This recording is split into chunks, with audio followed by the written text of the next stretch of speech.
Hello everyone. ASC academy में JEE mains, NEET, Maharashtra CET की classes start हो चुकी हैं। बहुत अच्छे स्कूल्स के बच्चों ने एएससी एकेडमी में एडमिशन ले लिया हुआ है। आप भी जल्द एकेडमी विजिट करें। सीट्स बहुत लिमिटेड हैं।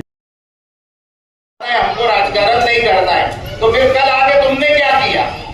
जब तुमको राजकारण नहीं करना है, मेरे को भी उसने फोन किया, सामने से मुस्तकिम डिग्निटी का फोन आया। उसने मुझे साजिद अब्दुल रशीद का हवाला दिया कि मेरी उससे बात हुई है, जावेद भाई ऐसा ऐसा है कि अपने को बस्ती की लड़ाई लड़ना है। अगर तुम अलग दिशा पे जाओगे, हम लोग अलग दिशा पे जाएंगे, तो वहाँ पे कैसा है, हाईकोर्ट है, वहाँ पे मसले का दो धारी रहती है। वो अपने साथ कुछ भी गलत हो सकता है। तो हम लोग गुजारिश कर रहे हैं कि अपन बैठ के एक साथ लड़ाई लड़ेंगे। अपने लड़ने के लिए अपने पास बहुत दिल्ली से दिल्ली तक के अपने को लड़ना है और अपन बहुत कमजोर है। तो अगर अपन यहाँ एक नहीं होंगे तो फिर अपन अपनी लड़ाई नहीं जीत पाएंगे। और बोले ठीक है भाई, कोई बात नहीं है, हम हमारे लीडर से पूछ लेंगे। अगर हमारे लीडर की मंशा है, अगर वो बोल दिए कि भाई हमको साथ करना है, हमको राजकारण नहीं करना है, मैंने मुफ्ती साहब को फोन किया यार, साजिद के हवाले से बोल के यार, उसको फोन आया और उसका हवाला दे के मुस्तकिम ने मुझे फोन किया। तो मुफ्ती साहब बोले जावेद, किसी भी तरह से अपने को स्टे लेना है, क्या तरीके से लेना है, कैसे लेना है, तुम मुंबई जाओ, तुम लोग साजिद अब्दुल रशीद सिकंदर, तुम लोग मुंबई जाओ। किसी भी तरह से अपने को ये बस्ती बाकी के जो 235 लोग है बचना चाहिए। हमको उसके अंदर कोई राजकारण या कोई क्रेडिट और वो नहीं चाहिए। हमको जिसको जो करना है, जिसको जो बोलना है बोलने दो। तो हम मुफ्ती साहब ने जैसी यस बोला, मैंने उनको फोन किया। तो उसके बाद मैं कंटिन्यू उनको फोन लगाते रहा मुस्तकिम डिग्निटी साहब को। तो वो भी दिन भर के शायद जागे होंगे, तो उनके साथी बोलते रहे कि सो गए सो गए सो गए। तो उनका 4 बजे फिर सामने से मुझे खुद कॉन्टेक्ट हुआ, हम लोग आधे रास्ते पहुंच चुके थे। तो उन्होंने मुझे जो उनके वहां का जो वकील का कोर्ट का जो रहता है, क्या नाम है, महेंद्र करके जो है, वो जो ऑफिस देखता है, उसका नंबर दिया कि भाई तुम इससे कांटेक्ट करेंगे तो वहां के जो हमारे वकील है उनसे तुम्हारा कांटेक्ट हो जाएगा।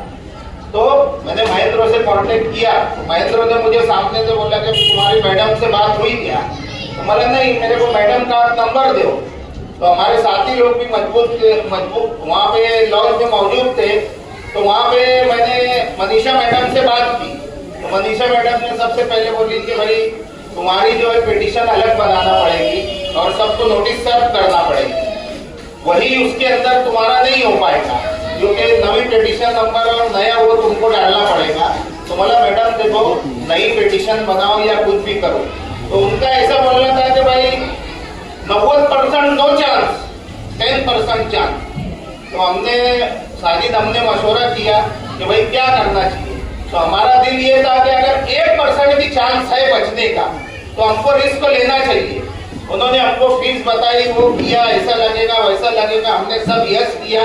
उनको यस करने के बाद हमने वहाँ गए, हमने एक एक पेपर, आप लोगों ने देखा होंगे, हमारे एक एक साथी वहाँ पे खाली ऑफिस में 50 का स्टॉक होता है, खाली 2 लोग थे। मेरे साथ में जितने आए हुए थे बस्ती के लोग, कोर्ट का और उसका डिस्टेंस 1 किलोमीटर या आधा किलोमीटर का है। एक एक पेपर दौड़ते हुए लाए, दौड़ते हुए ले गए। मतलब हम इस हाल में, जो साजिद ने बता नहीं पाया सही तरीके से, कि भाई सबसे पहले जो है पिटीशन तैयार होती है, पिटीशन तैयार होने 1 दिन लगता है, उसके बाद पिटीशन को दाखिल करने 1 दिन लगता है, फिर उसको मेंशन किया जाता है। तो ऐसे 3 दिन का प्रोसीजर रहता है। मगर माँ बहनों की और शहर वालों की और जो बेचारे लोग बस्ती वालों के लिए दुआएं मांग रहे थे, तो हम तो ये बोल रहे थे कि मुआवजा हो गया, ये 1 दिन में पेपर भी तैयार हो गया पूरा। 8,500 रुपये का पेपर का समझो जेरोक्स वाले का बिल था। तो समझो 7 से 8,000 पेपर तैयार करना 1 दिन के अंदर, पूरे पिटीशन का सबको सर्व करना, उसके बाद पिटीशन को दाखिल करना और मेंशन करना, और एक ही कोर्ट चालू सिर्फ, वो भी सिंगल बेंच और डबल बेंच। तुम्हारा सिंगल बेंच के अंदर 68 मैटर था और इसमें 32 मैटर था। अब 32 मैटर में भी ऐसा हो गया कि 30 मैटर तक के कोर्ट बैठी डबल बेंच और उठ गए। हमारा 2 रह गया था, 31वां नंबर था, मैडम उठ के निकल गए। उसके बाद में सिंगल बेंच बैठ गए। सिंगल बेंच में 68 बस्ती के तो मेरे कुछ भाई लोग एकदम रोने लगे थे, आज छोड़ दिए थे, मगर करने वाली जात अल्लाह की है।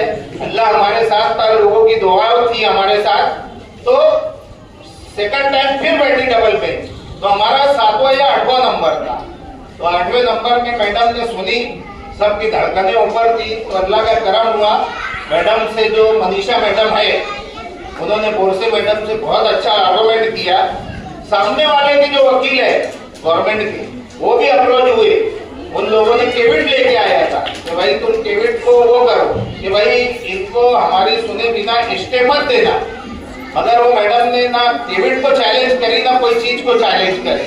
उसने बस सुबह से लेके वो बेचारी, जैसे वकीला तो फीस ले लेते हैं चले जाते हैं, मतलब हमने 10-20 साल से कोर्ट में जा रहा हूं मैं, तो मैंने ये एक चीज देखी कि भाई वकील अपनी फीस जमा कर दी, चाहे काउंसिल हो ये हो, तो वो खाली देखता है कि भाई कितना नंबर है, 8वां है, 10वां है, 12वां है, तो 5 मिनट पहले वो आ जाता है।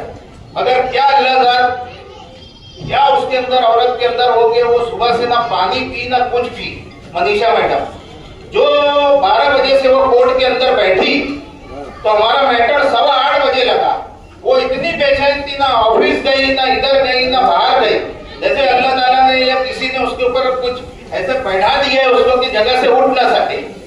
वो तरीके से वो बेचारी बहुत बेचैन थी, मतलब जो बस्ती वालों की बेचैनी थी वो मैडम की बेचैनी थी। तो मैंने उससे आखिरी में सवाल भी किया कि मैडम के आप ना चाय पिए ना पानी पिए ना आप उठ के गए, तो बोले जावेद भाई आपके इधर जो है इन्होंने बहुत साजिश के तौर पे इन्होंने 30 तारीख को तहसील ने बैक बेंच का तोड़ने का ऑर्डर भी इन्होंने करके रखा है, और किसी भी हाथ में रात में ये लोग आके 4 बजे 5 बजे डेमोलिश कर देंगे, और मैं हिल जाती और मेंशन किया हुआ मैटर लग जाता, और मेरी गैर मौजूदगी में अगर इनका हो जाता, ये गरीबों का नुकसान हो जाता।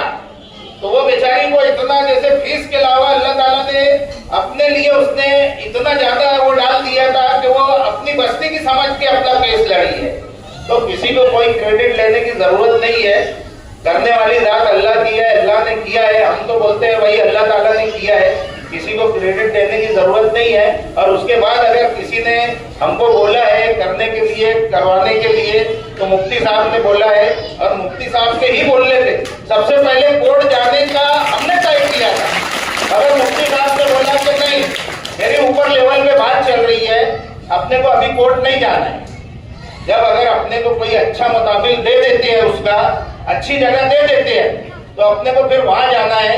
ये हर हाल में ये लोग बस्ती को तोड़ेंगे, गली से दिल्ली तक के ये लोग प्रोग्राम कर चुके हैं। तो ये बोलने में हम लोग थोड़ा रुके रहे थे, हम लोग या कोर्ट नहीं जाना चाहते थे, मुफ्ती साहब भाग रहे थे, हमने हमारी पूरी तैयारी करके रखी थी।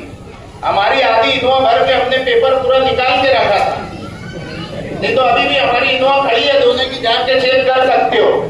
आधी इनोवा भर के हमारे पास पेपर है, तो कोई पेपर ऊपर की बात ना करे और कोई किसको तंग ना करे। जैसे कुछ लोग आके बोल रहे थे टूट जाएंगी, ये होंगी, बाकी के 238 लोगों को 35 लोगों को मतलब एक अलग नजर से देख रहे थे, अरे ये भी तुम्हारे भाई है और तुम भी हमारे भाई है। तो हमको कोई राजकारण नहीं करना है, हमको गरीबों की लड़ाई लड़ना है, चाहे मालेगांव किला बस्ती की हो या चाहे मालेगांव शहर की हो। अब यहाँ से हम लोग घरकुल भी देखेंगे और RSS भी देखेंगे और किला भी देखेंगे, आप इनको सबको देखेंगे हम लोग इंशाअल्लाह ताला। बस हमारी जिंदगी रहे और हम लोग को आप लोगों की दुआ है। बिस्मिल्लाह।